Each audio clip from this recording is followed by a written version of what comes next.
Welcome to my latest experiment. This is the big one, the one I've been waiting for all my life. What is it?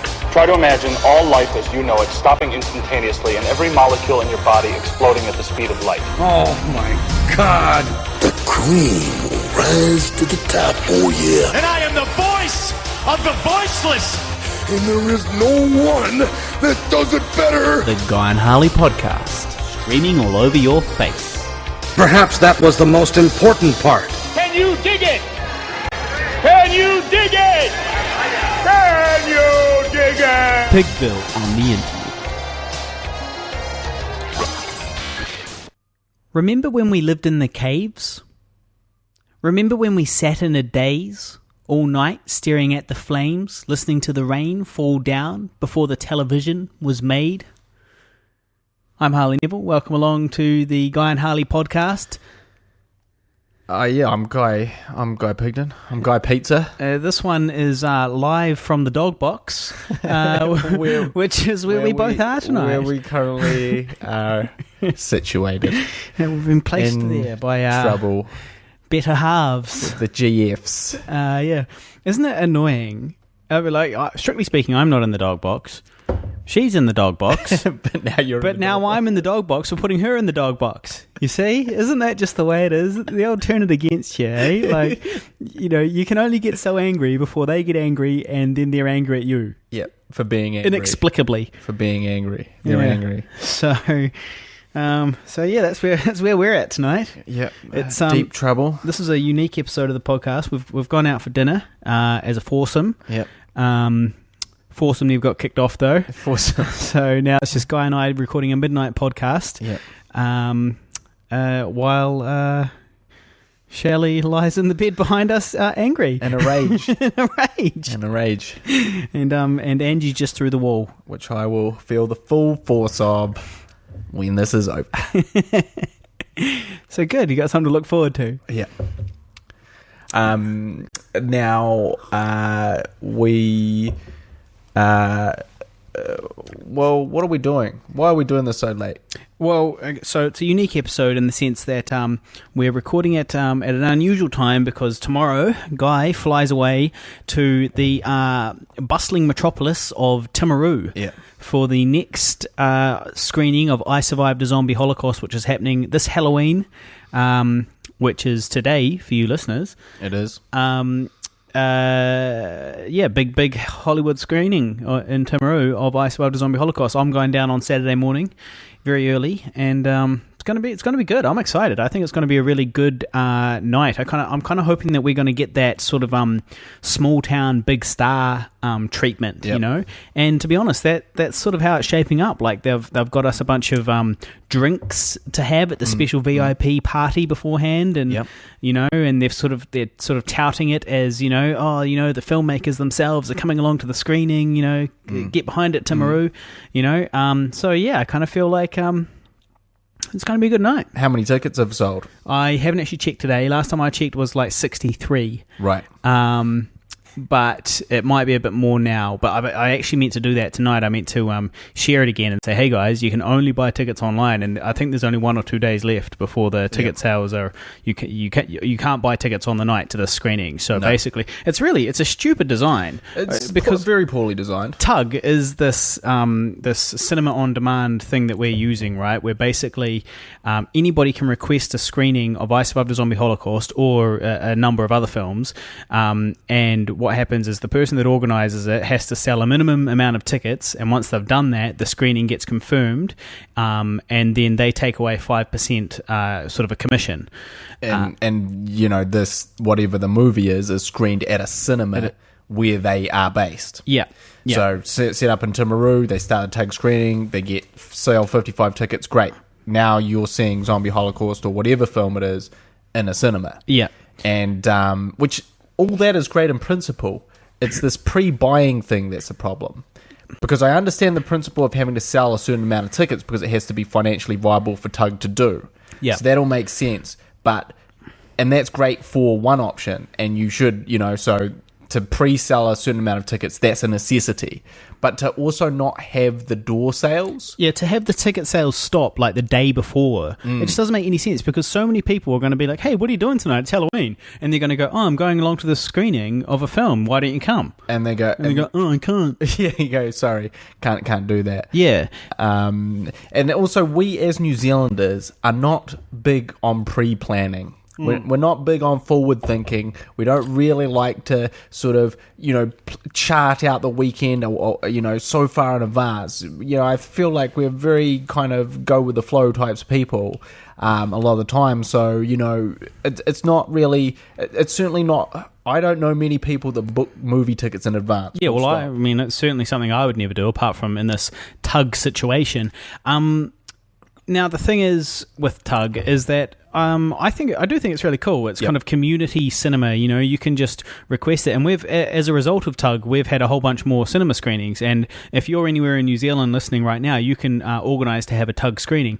But effectively, what it is they're just hiring out the cinema as a private function. Like Right. if you wanted to go and hire a cinema tomorrow as a private function, you could do that. You'll just have to pay X amount of dollars.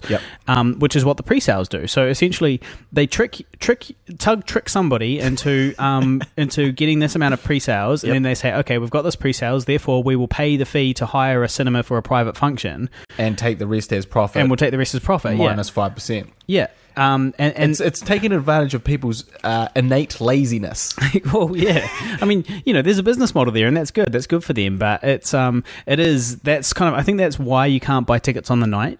Yeah, it's all to do with that. So, I feel like there's a couple of kinks that could be ironed out there because we could definitely sell more tickets.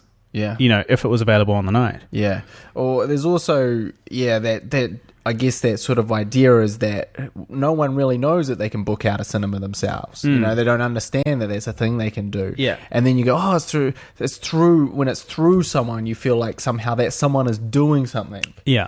But I guess, and they are providing the online source to purchase the tickets. So I guess it's the management of that plus. There's certainly some admin deal involved with the cinema chain as well, and the filmmaking.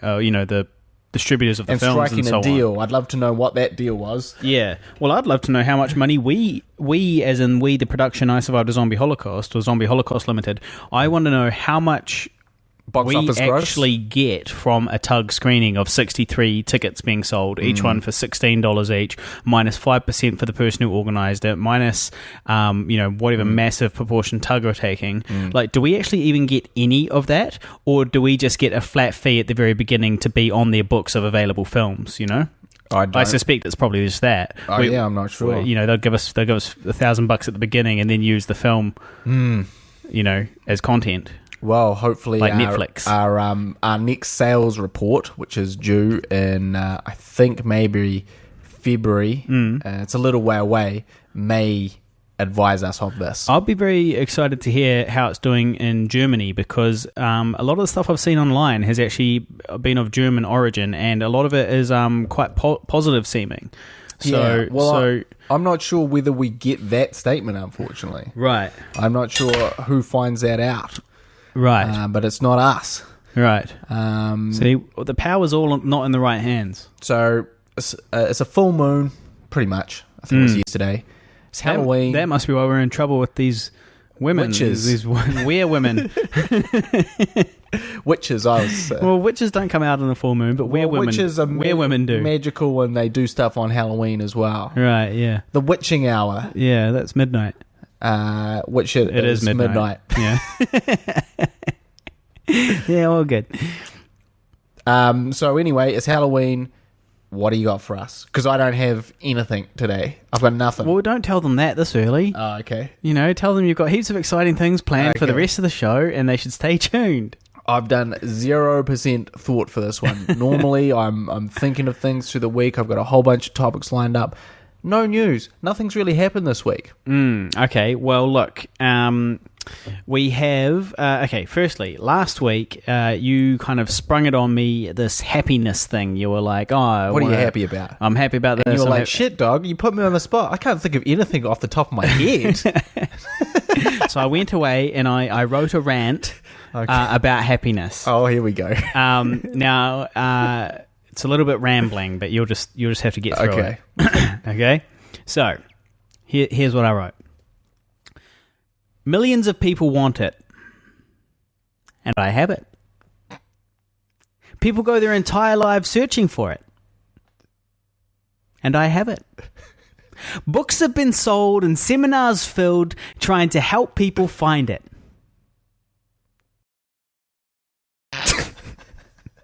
Happiness.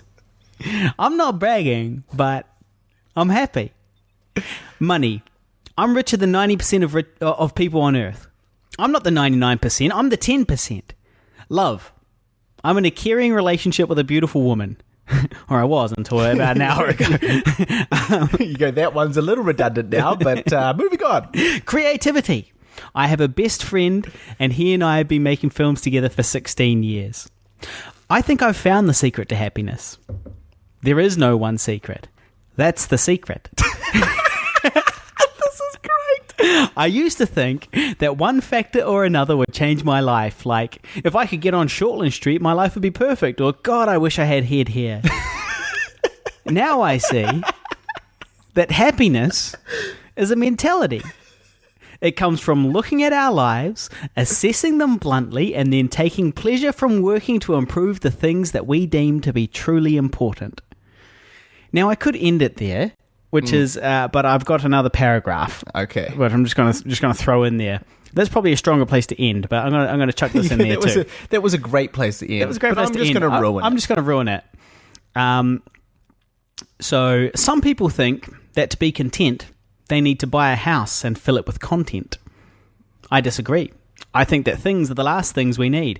The average life expectancy is 71 years. That's 613,550 hours. You spend half of those sleeping, so now you've got 306,755 very finite waking hours left. So if you want to spend them in the office, you can, but I'll be outside in my $20 sneakers because when I'm standing in the shoe shop looking at those $100 shoes, I don't see money, I see 6 hours of my life, and it seems like a poor trade-off. So don't work too hard. An indictment of capitalism. Yeah. It's essentially the reason why that last sort of paragraph there was kind of taken out of the original rant was because I was like, well, I'm kind of changing topics a little bit. You know, I'm still talking about happiness, but I'm talking about capitalism and shit. At least you didn't bring in any science or religion into it. Yeah. Well, believe me, I did actually write a paragraph about spirituality as well. Very hard. I wrote a paragraph about spirituality. I just didn't include it. Yeah, no, that's good. I'm on board with all that. I do think that the things that I'm not happy about are all unmaterial related. Mm-hmm. I will say that. So, I think when I was younger, I was like, man, I want to be driving a flash car, and I'll be living in this mansion, and it'll be fucking sick. Get that penis enlargement. Well, I didn't say that, but, things of a similar nature. Get that ball reduction. That testicle reduction surgery. And those testes looking tight. And, somewhere along the line, I had to become okay with my balls. I just had to accept my balls as they were. I've got two stories about balls, actually. Okay, well, what was yours? Well, one, the first one is that I have a lasting memory of your nutsack. An everlasting memory. I do. I've literally been traumatized. Oh, I said literally again. Shelley said that I say literally a lot on the podcast, and she seems to have been proven right on this episode. Yeah. Well, but it has traumatized me, your nutsack, because I remember we were like 14, and I stayed over at your house, and you were sleeping in, like, you had two beds in your room at the time, or a bed and a couch or something. Yeah, bed and a couch. Yeah, and I was sleeping on the couch, and you were sleeping in the bed, and then I'd kicked you out of the bed. You were sleeping on the couch that night. I was in the dog box. You were in the dog box, and you, I think you got a phone call or something at some ungodly hour, like 10 a.m. And wasn't it? I thought I just woke up. I was like sleepwalking or something, mate. No. This was definitely in the morning. Oh, okay. And anyway, you were wearing boxers, and you got out of bed, and I was sort of at the foot of your bed, So I just got a full view of everything. And you got out of the bed in your boxers, and I got like a big, full-on view of your nutsack. Yeah. And let me tell you, Didn't look good. Didn't look good. Didn't look appealing. It really stuck in my memory, but not like in a positive way. No. Not like in a, I don't know, I remember the first boobs I saw, for example. That's a positive memory. But yeah. Well, you always remember your first boobs and your first balls. Your first balls. So yeah, anyway, lasting memory of your nutsack. Yeah. And then... It's burned. My nutsack has burned etched into your brain. So that's good, yeah. And then the other thing I was going to say is actually a listener topic. So I don't know if you want to finish your rant first. Well, look, I just thought about all those things, and I thought that would be really sweet. And now, when I think about my life, I don't really think about any of those things in terms of what will make me feel good. And I take a lot of, it's interesting. I think being, and I wasn't really poor, I was middle class, but I think not having that much when you grow up is a very good thing. Because when you then grow up and you get to have the things that you didn't have, like, for instance, going to the cinema, I went to the cinema maybe, a handful of times throughout my sort of up until 16, 17 when I started making my own money. And so I love going to the cinema. Like, it's amazing to me. And I still have that feeling because we never really did it. Like, just the ability to go and, buy some food somewhere, that's really quite a treat for me. Yeah. Like, I'm like, hey, I can just go and, buy some food? Like, it's just mine, and I just eat it, and I can choose any type of food. One of the few perks of being an adult is... Yeah, one of the few. But, I guess I look at those kind of small things, and I think, hey, man, they're actually, super awesome.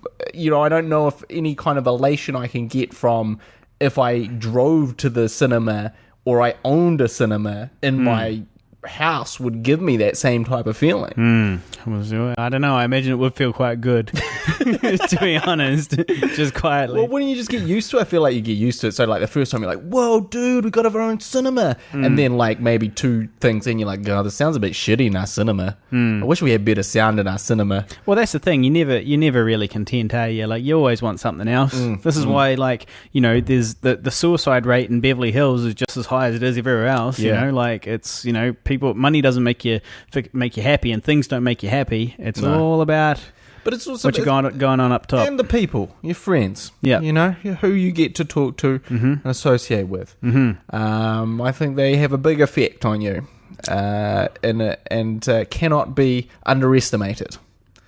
So what's this balls topic? So back to the balls anyway. Off the deep and meaningful and back to the balls for a second. Our listener topic, one of them is from Jason Coombs, who is actually the same guy, pretty sure I'm allowed to say this, the same guy that we helped him in our segment a month or two back, a couple of cunts, the female help panel came on our show. He had a dating issue, and they helped him, and so he's got back to me, and he's actually got an update on the situation with the lady that he was asking that he was chasing at the time. But also he also had a listener topic about balls, so we'll start with that. Well, the balls. Okay. Yeah. So the balls thing is that there's this new sort of fad online called nutscaping, which is where you take a picture of a beautiful landscape, on top of a mountain or whatever it might be, with your testicles dangling into the shot from above. Right. But so you've photoshopped your testicles. No. You've gone to the location and you've got your phone out. You've bent over. It's got a technique. The technique is the thing you want to photograph, you put it behind you, you turn your back on it, and then you bend over, put your phone between your legs with your nutsack just edging the edge of frame at the top of the shot, and then you take this beautiful picture, but with your balls just in shot. The rule of thirds, is that how you're applying? Yeah, definitely. It is the rule of thirds. It's just at the top. So 1/3 your balls, the rest beautiful landscape. Yeah, so that's a new fad that's kind of going around the internet, and there's this website, it's like nutscaping dot something. Have you been there? No, I didn't go that far. there's some journeys you don't want to take. Exactly. You'll start shaking and going into convulsions, just like remembering, like it'll trigger your memory of my balls. Of your balls. And you will just like go, start frothing at the mouth and just like shrivel up on a heap on the ground. Frothing at the mouth in the bad way. And so so that's, he just wanted to mention that, get our thoughts on it. My thoughts are, there's only two places nuts belong. One, in your drawers. Mm-hmm. Two, in the enveloping lips of a lovely woman or man. Whatever floats your boat. But otherwise, they should certainly not be tarnishing beautiful landmarks. Yeah. Well, I can never quite really wrap my mind around the internet. Sometimes it's just like, man, like what did we do for fun before we had the internet? You know, like, were people doing this stuff anyway? Not really. Also, when you exactly, not really. And also, you talk about something like nutscaping, and we talk about us as a humanity. We're so advanced. We're so advanced. We flew a man to the moon. We've discovered water on Mars. We've got a 1-ton nuclear powered car-sized robot on Mars. We've got a what's that hadron collider thing? Hadron collider. We've created a god particle. Yeah. Right? Well, we found it. We didn't create it. Oh, okay. Get it right? Whatever.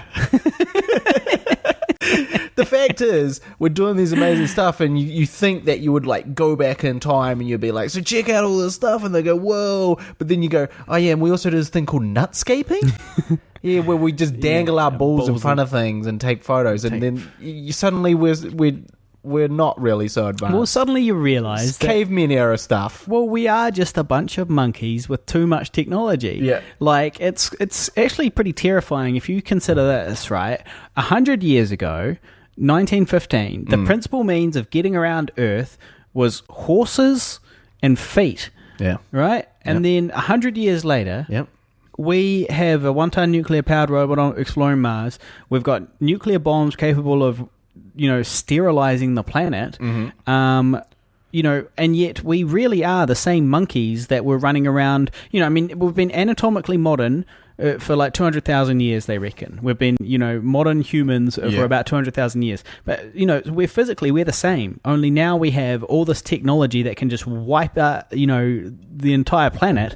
And it's scary because we don't have the mental sort of ability yet to really harness that power and to really make good use of it. It's pretty terrifying. I kind of think it's just a matter of time before the wrong, fucking, well, I won't say the R word, the wrong person gets, the power. What happens when ISIS gets a nuclear bomb, man? They're going to use it. Yep. Guaranteed, if they can get their hands on a dirty bomb, they will definitely use it. Those people are fucked. That is a concern. Definitely concerned. I didn't really even thought about that. You didn't think about it? Yeah. I didn't really think about that. And they're over there, they have money. They they have connections. They it is difficult, obviously, to get your hands on nuclear material. But for how long? It's getting cheaper. It's getting easier to technology is getting better. It can only be getting more and more accessible, not less accessible. So yeah, unless we forget the Fukushima incident and the arrival of Godzilla and those other moth flies things. Right. And that was all brought about by nuclear, man taking things too far. That's true, yeah. It was Godzilla versus... And what was those other things called? Mothra? Yeah, you the might Mothras? be right. Yeah. This was a short film festival in Dunedin. Yeah, but that's named after that, I'm pretty sure. Right. Pretty sure the Mothras is named after the Mothra monster. Yeah. But yeah, anyway...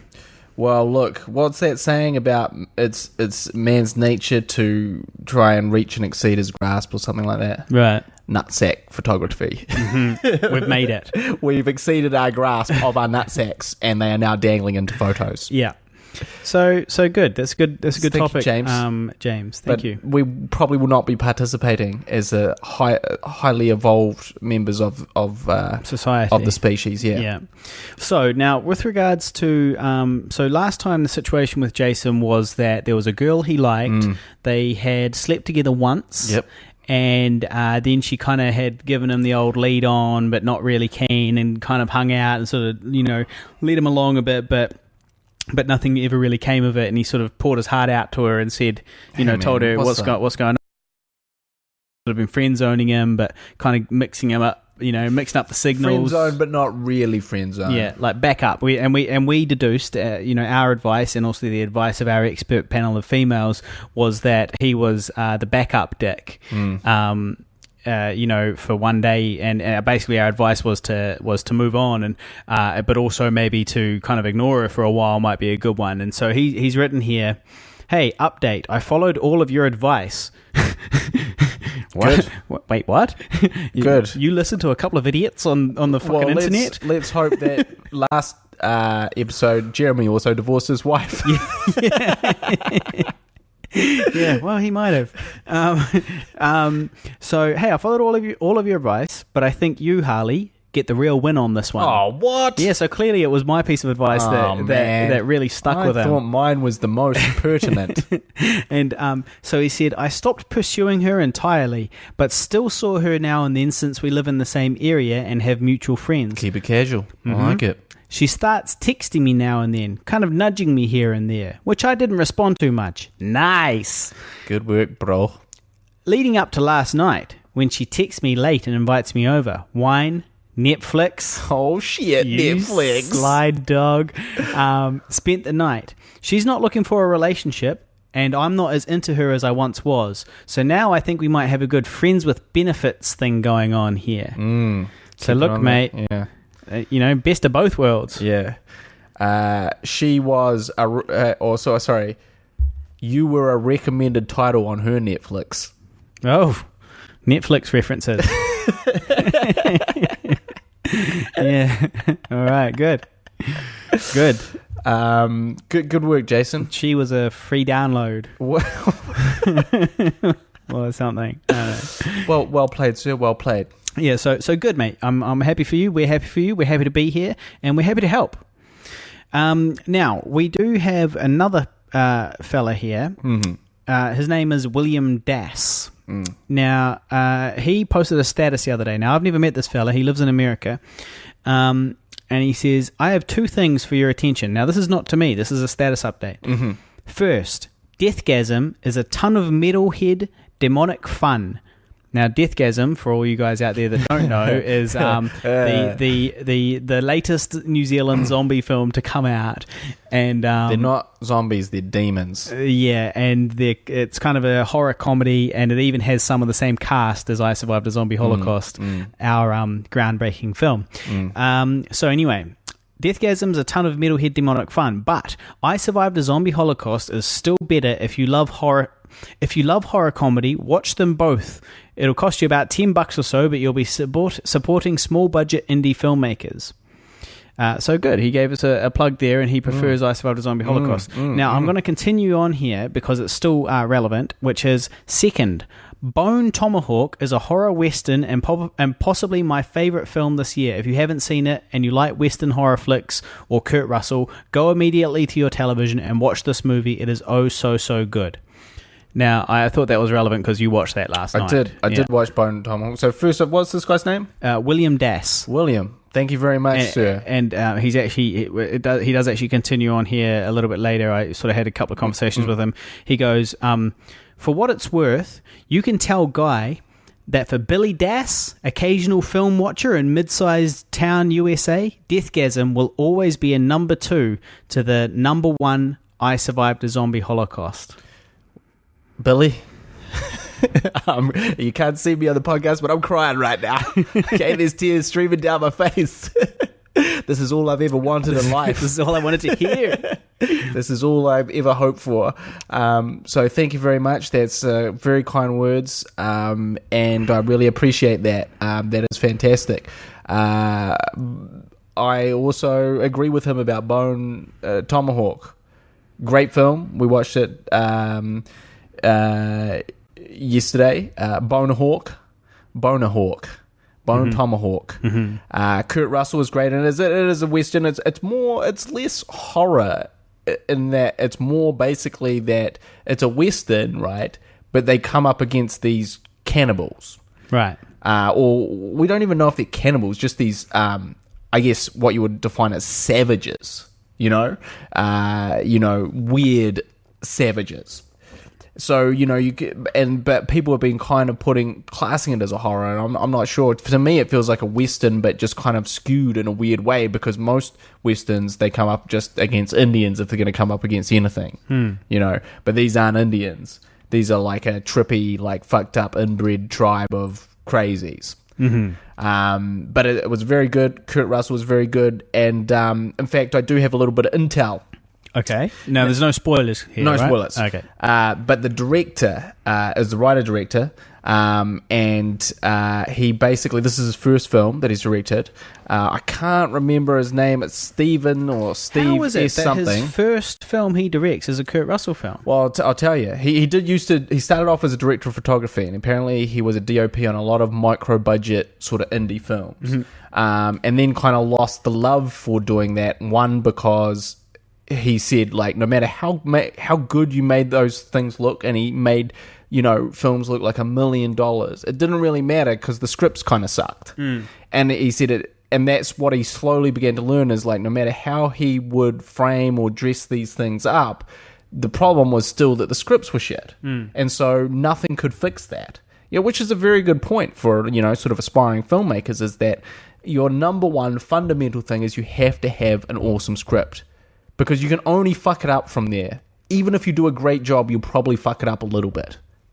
Like, even if you have a great script, what you film... With all these meta, like, zombie jokes and stuff. What you film will ultimately probably not be as good as the script. Because nothing can top, the grandness of the imagination, and every word said perfectly, and every actor being on point, and every frame being, exceptional. And that's how we all see each script in our heads as we read them.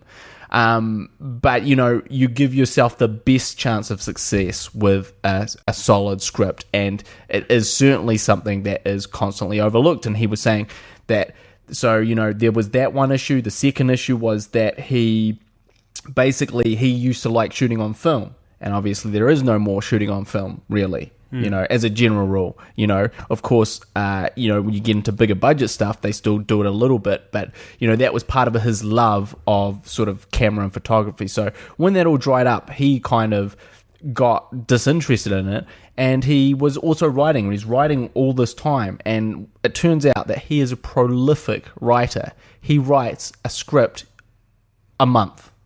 Oh, yeah? Every month, he writes a feature film script. Or... if he doesn't write a script, he writes a novel. Right, as you do. So here's this guy churning out, script after script after script, or a novel. And basically what happened with Bone Tomahawk is, he has actually had sort of 12 or so of his works optioned, plus published many books. I think including a Western novel. He likes the West, and he said this is actually one of like 3 scripts. But basically, he became fed up with the thing that every time he'd write something, it would go into development and not get made. Yeah. And so he wanted to create something that was small enough scale that it wouldn't face those issues. So he basically wrote this kind of smaller Western. And, he had these producers on board that said, okay, well, if you can do it for this sort of budget, which was, I think, $1.8 million, which is very cheap if you consider the cast involved, which is Kurt Russell, Richard Jenkins, and Matthew Fox of Lost fame. Charlie from Lost. Which one? Oh, yeah. The Doctor. Right, yeah. Remember him? Yeah. We won't talk about the specifics of that. Lost. Lost. No, I didn't watch Lost, no. Well, because the reason why I never got into Lost, right, aside from the fact that I didn't really watch much TV back then, and still don't, to be fair, I read somewhere that the writers didn't know what was going to happen, that the writers were still writing it as they were sort of creating it, and that there was no set end to the series. And so I watched a few episodes of Lost, and it was like, okay, so what's this fucking polar bear up to? And what's this weird smoke monster? And then they never really explained the smoke monster. They didn't, and there was a whole bunch of things like that. Though it's like, oh, so what's down this hatch, and what's this time travel shit? And then, what's this fucking time travel shit? And that was fine. Like when I would watch an episode, I'd be like, wow, they asked so many questions and answered so few. That's really cool. That's interesting. I wonder what will happen next week. I've got to find out. But then I read that the writers hadn't written it yet, and they literally didn't know, and they were feeding you all these little hints at potential storylines that may or may not come to anything. And I was like, actually, I'm not going to put up with this shit. You didn't want to invest. No, well, I just don't care. Like, if they don't know, then I don't give a shit. Like, well, what if they come up with some good answers? Well, yeah, I kind of like the idea that they've written it with a plan in mind. With a plan. I like the idea that the smoke monster is there for a reason, and they're going to bring that back and explain it later. He's there to arbitrarily kill people. Yeah. But look, I mean, I think the thing with Lost is they didn't know, then they did know, then they didn't know right at the end. And so, for me, I stuck with it, and I think Lost is a great TV series, but it's definitely so they're kind of posing all the questions in the first 3 seasons, and it's about that time that, I guess a huge chunk of people fuck this shit. I'm fed up with fucking questions. I want some answers. The last 3 seasons were all about answering those questions, and for the most part were quite effective, except the last season or the last half of the last season, where they kind of did have to kind of tie everything up, and there was still so much wacky shit that happened, and it was just kind of they'd done a great job of the time travel stuff and all that sort of thing, and then it was just kind of no, there was just this guy, and there was this other guy. They both lived on the island. One's kind of one's kind of the angel, one's a devil. We were talking about a TV series from 10 years ago. I know, but people, for the people who haven't seen it, they don't want to. I'm not going to completely spoil anything, but it was just all very vague and a bit, too spiritual when they incorporate a lot of science fiction into it before that. It just didn't quite really add up, and you go, I guess that's what happens when you do kind of write all the questions with none of the answers. Well, it just sort of reminded me of when you're a kid and you write a story and you just start writing it and you don't have an ending planned. You haven't sort of set it up with a beginning, middle, and end, and then filled out the gaps. Wait a second. Are you telling me that's how I'm meant to be writing my scripts? Preferably. Oh, shit. So, when you're a kid, and you kind of just write a story, and you're like, and then there was a polar bear, and then there was a smoke monster, and then there was and then they traveled back in time, and then they traveled forward in time. Exactly, and it's kind of like... And then they got off the island, then they went back on the island. Yeah. I see what you're saying. Yeah. But anyway, this guy basically wrote this sort of very small-budgeted film, and then because the dialogue and script was so crisp and beautiful and, I guess, poetic, what you might call, was very flowery, is what my girlfriend described it as, but that's absolutely true. But it's ex-girlfriend. It's kind of, it's how when you write dialogue, you can write certain dialogue, and I've certainly experienced this, where you kind of write things that actors are going to be really into. It doesn't necessarily make it good, and it doesn't necessarily mean that it's always a good idea, but you kind of write stuff that that will almost appeal to an actor's ego. An actor will read that and go, oh fuck, I could own this monologue. They go, oh shit, oh this big scene where I do all this stuff and I flip it and I lose my mind. Oh, I've always waited to play a scene like this.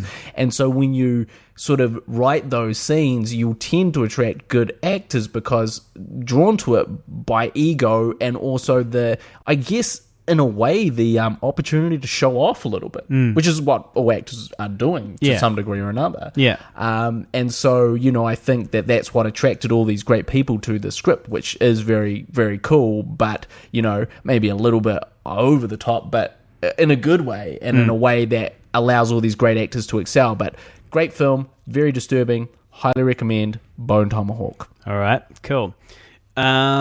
So that was William Dass that said that. So thanks, William, for getting in touch with us. Now, I do have a slight more continuation of praise for I Survived a Zombie Holocaust, but you probably don't want to hear that. Oh, well, lay it on us. I mean, let's not be hasty. I mean, let's just hear whatever this person has to say. Okay, I just thought I Survived a Zombie Holocaust was just so gosh darned charming. I've seen it twice now, and I enjoyed it as much the second time. Y'all did a great work, and I'm eager to see what comes next. For everyone else, as in not me, y'all should really check out both of these. I've said it before elsewhere, New Zealand is killing it. And once Taika Waititi directs Thor 3, everyone is going to want to have been in on the ground floor. Go see What We Do in the Shadows, go see Housebound, go see Black Sheep. It's got flipping were-sheep in it. Go see Ghost Shark 2, Urban Jaws. Urban Jaws, I've seen that. That goddamn Ghost Shark, go see Deathgasm. But most importantly, go see I Survived a Zombie Holocaust, because I want to see what they do next, and your views will have a direct impact on their ability to do that. Absolutely. And not to get all existential with it, but everyone wants to matter, right? True that. True that. True that. So yes, please do go and see it, guys. If you haven't seen it yet, it's available on iTunes. You can get it. I Survived a Zombie Holocaust. Get it on iTunes. It's also available, if you're in America, just Google it and don't do the pirated version, because there's about like 10 different places you can watch it in America. Like Amazon and iTunes and Xbox and a bunch of other ones. And it's that slow groundswell of support which will turn the tide towards us, towards not being hated, and within the industry. Let me rephrase: to not being looked down upon within the industry as a couple of clowns, couple of dickheads. That made a zombie film that's not worth watching. It is worth watching. Hey, nobody said that. No, they just haven't watched it. Yeah. So thank you very much. That has strengthened my resolve. And look, hey, just by the way, I did edit till 7:30 a.m. yesterday morning on Older. Our second feature film, Older the Movie, which you can find on Facebook, facebook.com/Older Movie, and there's a trailer there and all that stuff. What else you got? I don't have anything. As I mentioned before, I have absolutely nothing. I see. Now, do we have some other topics? I feel like you were all loaded up with topics. Well, we're 40 minutes in. That's pretty good duration for one man's topics. That's good. There was another one from somebody called Dylan, but I didn't bring it upstairs with me. It's downstairs, so that's a bit of a problem. Well, should we pause it?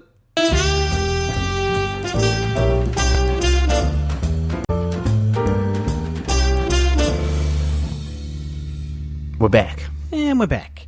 So the other thing was, one was that I did poetry the other day. Oh, good for you. And how was it?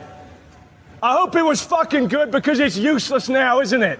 And what poetry did you debut any new material? I just ran up and down the stairs there. So I'm terribly unfit. There's only 6 of them. So I did 4 poems, and yes, I did debut some new material. I debuted Plato's Cave, which I'd never done in front of a live audience before. Yeah. So that was kind of cool. Well, you also got, I believe you got asked to do an encore. Encore poetry. Encore is such a strong word. But basically I hadn't done poetry for 4 or 5 months since I came last in that slam poetry competition.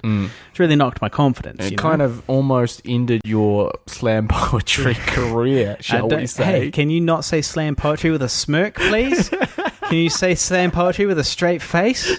I don't think anyone can say slam poetry with a straight face. That's the problem. So yeah, it did almost end my slam poetry career. Slam poetry career. That's right. You can have a career as a slam poet. And so, basically, I finally this Tuesday just gone, I got back on the horse, and I said, "Fuck it, you got to do it." I had the evening off. And so I was actually quite nervous, though, if I'm really honest. I was feeling the nerves. Didn't really want to do it. You didn't know how those middle-aged women were going to receive you. Yeah. Would they turn against? Would the middle-aged mob of patrons turn against you? Or would they just stare listlessly at their half-drunken beers as they do the rest of the night? Yeah, fortunately, it was the latter. It is a bit of an older crowd, I'll give you that. I'll give you that. So the poetry scene's a bit of an older crowd in Auckland. The poetry scene attracts a mature audience. But no, so it was all right anyway. And I went along and I was first up, which is it's an unpleasant slot. Yeah. So I was first up. I started with Plato's Cave, brand new material. Well, it's not new material at all. It's actually old, but it's the first time I've performed it live. And it went all right. Yeah. And then I hit them with Gravity, which is my religion poem. Gravity is like your that's my signature poem. It is. It's your signature. You have a signature poem. I do. And that's it. But it is also my best poem. It's the it's one I've worked on for the longest. Yeah. You also told me that you hate all poetry but your own. Yeah, well, that's kind of true.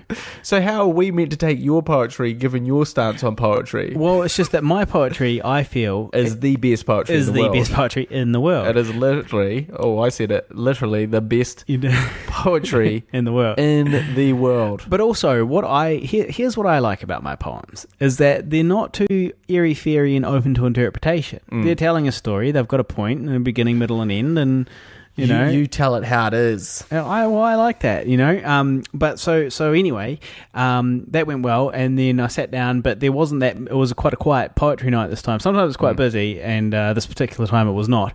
And then at the end of the night, I put my hand up to do 2 more. Now, when I say encore performance, I mean encore performance that I volunteered for.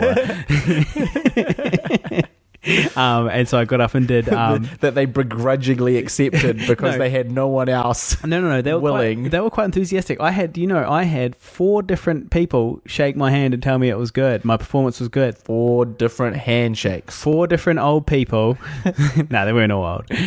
But no, it was good. It was exactly what I needed to get back on the wagon. I'm dreaming of the day that you meet a hot hippie poetry groupie. Yeah. You know? Fat lot of good that'd do me. Oh, you'll send her on her way, obviously.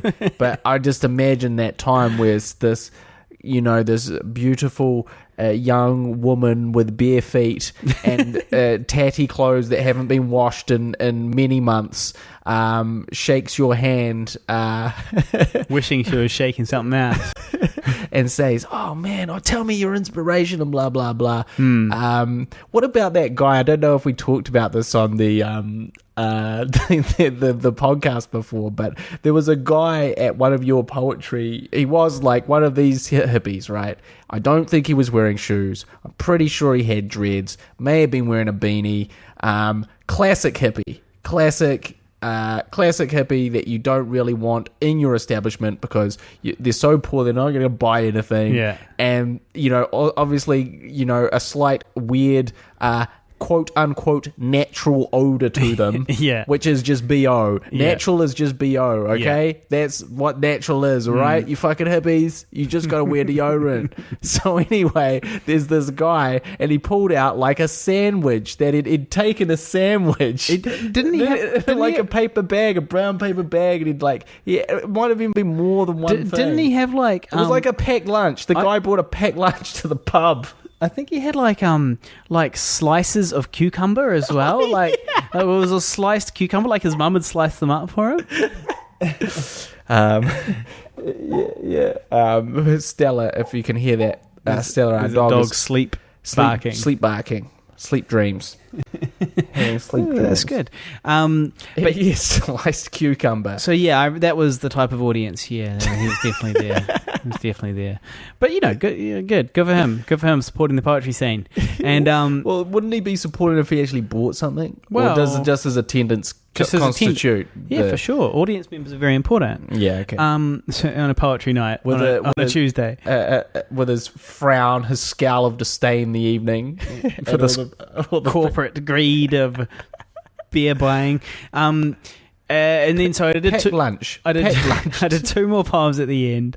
One of them was Saturn's Return. Yep. Was one about love and life. Yep. And then the other one was the plastic poem that I do. Yep. Yeah. Look, it's plastic. Not magic. That's basically just the whole poem. I distilled it down to that one line, Right. which really you're saying it's not going. Now it's a around. haiku. Yeah. No, it's not a haiku. Not but, quite. But yeah, so anyway, that went really well, and I'm really glad I did it. I'm really glad I did it because basically, I was almost giving up. And then as a result of doing that, it's actually inspired me to do a little bit more work on another poem I was working on and make it better, and it is better. Yeah. So yes, happy. Now look, last sort of thing from the listeners is a chap by the name of Dylan Stewart. Once again, never met him. He lives in Canada, and he posted on my wall, "Love the podcast, boys. Keep them coming. With addiction to your words. My lady and I now enjoy our evening walks with your podcast. Podcast ablaze, our pointless banter has been inspired and, well, yeah, cheers, bros."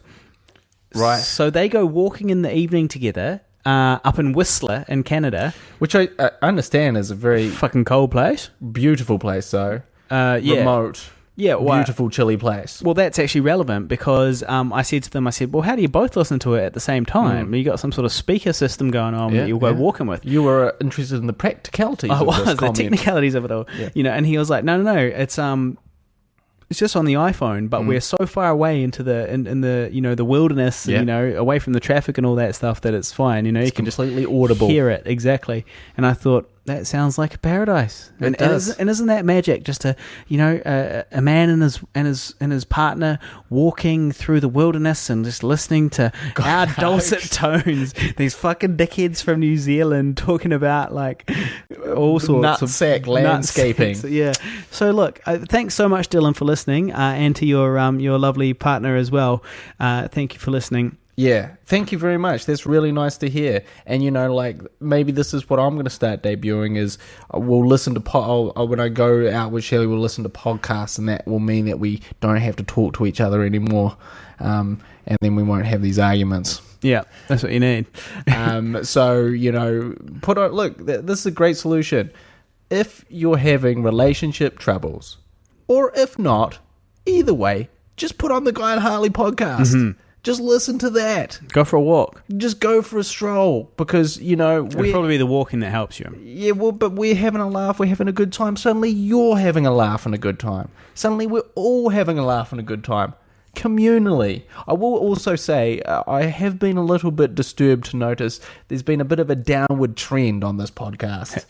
In views? Yes, in listenership. Oh, you don't tell the audience that, man. Look, you got to tell them that it's doing awesome. But that's what I want to say is look, so, because we do have our loyal listeners. Well, to be honest, it seems to me that we're doing better than ever because I'm getting more comments and stuff. Okay, well, that's interesting to note. And that's good. Yeah. I don't know anything because I'm unplugged. I'm not part of Facebook. Yeah. I don't know anything. I don't know what's going on about anything. I don't know about the world today. Like, who's in power? Is it still Barack Obama? Saddam Hussein? Where's he at? No, it's Vladimir Putin now. He's in charge. You missed World War III, bro? Get on Facebook, for fuck's sake. What... I'm just trying to think of something that... Are cats still a thing? Are they still posts of cats on Facebook? Yeah, that's... What about babies? Do you see the babies popping up? Or have we annihilated them? Yeah, that's all still there. So I thought we were actually doing all right, just because I felt like we were getting a few more interactions online. Well, that's what I'm saying is that's great to hear and thank you to all our loyal listeners. But if you are a loyal listener, give it a share. Give it a share on your Facebook. Give it a share. Give it a review or rate on iTunes. Subscribe to it. All of these things just gradually help us because, we can't keep our ratings can't keep sliding or this will be a classic. Well, hey, maybe we should just put some better content out. Well, that's what I think we get it. I think we are getting better. We're elevating the medium. We're working really hard. I mean, yes, I didn't prepare a tool this time and I had zero content to provide, but normally I do. I spend a good couple of hours thinking of shit. If you're a loyal listener, make sure you get some new people into it. Get them listening, get them enjoying it, and we will be here. Well, I think we are drawing to a close, but I did just want to quickly hark back to William Das, who really liked the I Survived a Zombie Holocaust. I forgot to mention that his wife, he watched it with his wife. Yeah. She really liked it too. Yeah. And they said the strongest small budget films operate solidly within their budget. And that's what came across on I Survived a Zombie Holocaust to both of us. We both loved the special effects, the zombie gore was great, and my wife, who loves, but is also terrified of, zombie films, was appropriately grossed out and afraid at all the right moments. A couple of thumbs up from us. Nice. And then his wife, Danielle, jumped in and said, "Ha! Terrified is putting it mildly. I have big bloody scratch marks on my leg because I jumped so hard that it startled the cat into clawing my leg." Now, we don't approve of this cat situation. Dan. We're dog people, We're dog obviously. people ourselves. Maybe you have a dog as well. Yeah. but either way, so I just wanted to mention that. Thank you. That's wonderful. We've got a lot of husband-wife teams tuning into our shit. Well, I guess what the weird thing is, right, is, we have had some really nice comments online like that, and some really cool people getting in touch. They just don't live in New Zealand. They're just non-New Zealand Well, people. it's that tall poppy thing in New Zealand. New Zealanders don't like to encourage other New Zealanders too much. We say we do, but we actually don't. It's like, hey, how about you come back down to earth with me, motherfucker? How about you come down here in the dirt and roll around with me, because this is all you deserve. This is all you are. That's how we kind of do things over here. That's how we operate. But I would they call it the tall poppy syndrome. Yeah, I would much prefer to bump into some people over here that are just like, oh my god. There are some. They're just few and far between. They're just, but I guess they're certainly, because really probably New Zealand is still maybe the place that it's seen the most. It's hard to know now, actually. Yeah, I think no way. Maybe it's the States. It's been now. seen the most in the States, but it's the pirated version. Yeah, true. Hundreds of thousands of people have pirated it. I forgot about that pirating. Yeah. I forgot about the hundreds of thousands of people that pirated it, actually. Didn't forget all about that for a second. Yeah, well, you can go back into your bout of depression now. I was going to say, my bank balance will never forget. Yeah. Yeah. Motherfuckers. Put a memorial up on my bank balance to the just for you listeners too, because you guys are the hardcores, right? Like you guys that listen to the podcast, you really are quite special to us. So sometimes I like to give little insights, and be a lot more honest on the podcast. We give little tidbits. Yeah, we bare our souls here. We do, and sometimes I say things here that I would never say anywhere else. I was going to say instantly regret. No, well, I was just going to say what happened was, and we have sort of touched on this in the past, is what happened is that people the American version, for reasons that we could not control, the American version of I Survived a Zombie Holocaust is not the final edit. It's 6 minutes longer than the final edit. It's a if we're kind of honest, it's not as good as the definitive edit. It's not, because basically it's not the director's cut. It's not. We put the film into festivals and people liked it, but the recurring feedback was it's a bit long. It's a little bit too long and a bit slow to get to the zombies. So what happened was, Guy and I spent $10,000 of our own money, loans. We got out loans to read the film, redo the score. Currently paying. Guy's still paying his bit. Harley's paid all his own, but he did do it. But and then so basically, we spent all this money, and Guy spent all this time editing it and working on it, and it was a lot of stress. And then we finally had it, and then through we won't go into it, but through some differences with people in power, powers that be deemed it. We ended up having to release the longer version in the States. The rest of the world has the definitive version, but just for some reason, America, the biggest market, has this long version, and the Philippines probably. All right, but and then so anyway, what happened, of course, is the film hadn't been pirated when it was released in New Zealand and Australia, but then as soon as it was released in America, it got instantly pirated, of course, and put on all the torrenting sites.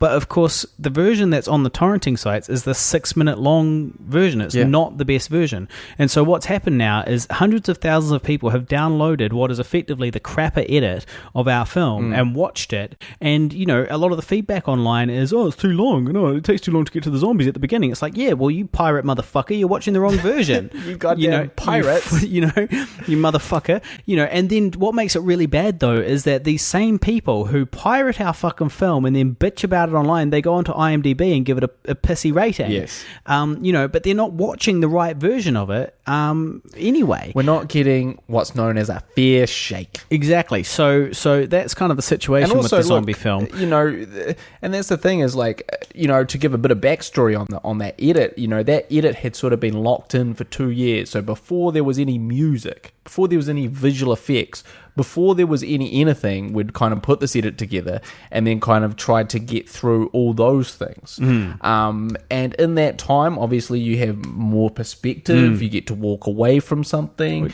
You know, more pickups and stuff as well were shot. And also, once those things are filled in, like once the music is in, once the sound design is in, once the grade is getting done, you suddenly go, okay, now I see this film as a whole thing. I see it completed, and I see that it's 6 minutes too long. I see that I need to cut out 6 minutes of it. Yeah. It's not just the 6 minutes shorter either. It's actually the new version, or the definitive version has slightly better visual effect shots. Yeah, it's got more gore shots. It's got a couple more kills and a few bits and pieces. Slightly better grade. Yeah. Just a slight tweaks to the sound design that make the sound better as well. Just everything that, you know, and like, you know, some people might watch the two versions and go, I don't really see a difference, but it's an overall feeling. It's just a sense of speed and immediacy. And, you know, so it is very frustrating to us because, you know, this widely seen thing is not the definitive version. It's not what I consider the final thing. It's not what I consider the final film. But so the point behind all that, anyway, is that... What was the point behind Well, the point was that hundreds of thousands of people have seen the wrong version, but I realised that we should also say, so guys, if you're out there, please go onto imdb.com right now and search I Survived a Zombie Holocaust. You'll see it there, and you give it a 10 out of 10 star rating. And it won't. You don't need an IMDb account, but it will ask you to sign in with Facebook. Now, if you give us a 10 out of 10 star rating, that will help us sort of combat the people that are complaining that it's too long and giving it shit ratings. You know, these idiots that have watched the wrong version of it because they're pirate motherfuckers. Or if they're American. Well, yeah, I guess some of them will be legit, just people that didn't like it. Well, to be fair, but they watched the wrong version of it still. You know, the Americans that are watching the version which is 6 minutes longer, you know, when actually that's not the definitive version. So anyway, if you guys could please go to imdb.com, search I Survived a Zombie Holocaust and give us a 10 out of 10 rating with either your Google Plus account, Facebook account, or IMDb account, that would be a really big deal to us. That would really help us. Now, we are drawing this to a close because we've stretched out all of my topics to a nice round hour for you. Next podcast we will be after our next screening, which is Halloween. So if you happen to know anybody, by the way, and you're listening today on Sunday, send them along to the Timaru screening.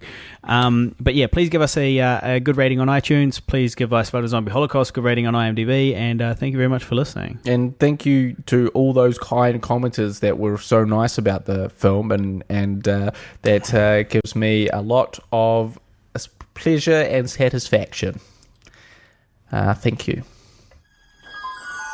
You've been listening to the Guy and Harley podcast. Proudly brought to you by Pigville Productions. Laugh it up, fuzzball.